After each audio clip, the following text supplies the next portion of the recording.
आखिरी सवारी। रात के करीब 12 बज रहे थे। पहाड़ों के घुमावदार रास्तों पर एक पुरानी सरकारी बस धीरे धीरे चल रही थी।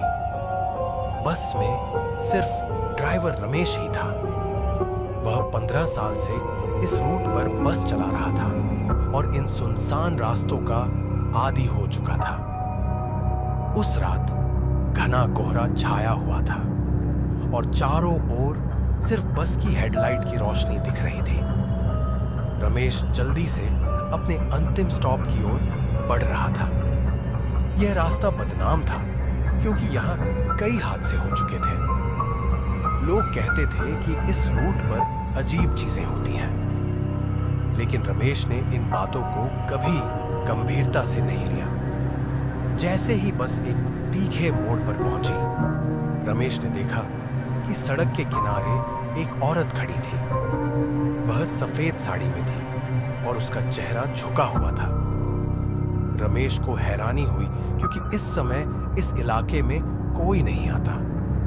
उसने बस रोकी और खिड़की से बाहर झांकते हुए पूछा, "कहां जाना है बहन जी?" औरत ने धीरे से कहा, "आगे वाले गांव तक।" रमेश ने दरवाजा खोल दिया और वह औरत चुपचाप अंदर आ गई। उसने एक कोने की सीट पर बैठते हुए सिर झुका लिया। रमेश ने फिर से बस चलाई। कुछ देर बाद रमेश ने रियर व्यू मिरर में देखा। वह औरत उसी मुद्रा में बैठी थी, लेकिन उसकी परछाई नहीं दिख रही थी। रमेश को अजीब लगा, लेकिन उसने खुद को समझाया कि वह थकान के कारण भ्रमित हो रहा है। बस एक सुनसान पुल के पास पहुंची, तभी औरत की आवाज सुनाई दी, "यहीं रोक दो।" रमेश ने ब्रेक लगाया। जब उसने पीछे मुड़कर देखा तो बस में कोई नहीं था। रमेश का दिल तेजी से धड़कने लगा। वह सीट की ओर गया जहां वह औरत बैठी थी। वहां जमीन पर गीले पैरों के निशान थे जो सीट से दरवाजे की ओर जा रहे थे। अचानक बस की हेडलाइट खुद ब खुद बंद हो गई और चारों ओर अंधेरा छा गया।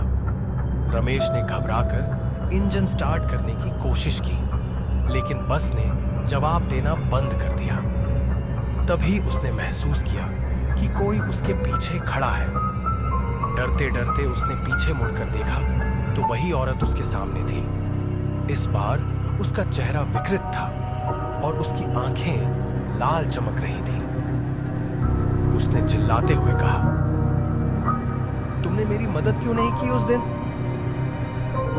रमेश को याद आया कि कुछ साल पहले इसी पुल के पास एक हादसा हुआ था जहां एक औरत की मौत हो गई थी। वह बस उसी वक्त वहां से गुजरा था, लेकिन उसने रुककर मदद नहीं की थी। रमेश को समझ नहीं आया कि वह क्या करे।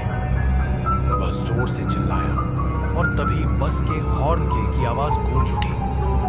वह चौंक कर उठा तो देखा कि वह ड्राइवर की सीट पर बैठा था। सब कुछ सामान्य था, लेकिन अगले दिन जब लोग उस पुल के पास पहुंचे तो उन्होंने रमेश की बस को वहीं खड़ा पाया। बस चालू थी, लेकिन रमेश गायब था। बस की खिड़कियों पर किसी ने अंदर से उंगलियों के निशान बनाए थे, जैसे कोई मदद के लिए चिल्ला रहा हो। उस दिन के बाद से उस रूट पर कोई बस ड्राइवर अकेले चलाने की हिम्मत नहीं करता। कहते हैं कि आज भी उस पुल के पास एक औरत की परछाई दिखती है जो अपनी आखिरी सवारी की तलाश में होती है। दोस्तों, ऐसी ही और भी कहानी सुनने के लिए हमारे चैनल को सब्सक्राइब करना ना भूलें। मिलेंगे फिर एक नई वीडियो के साथ। तब तक के लिए धन्यवाद।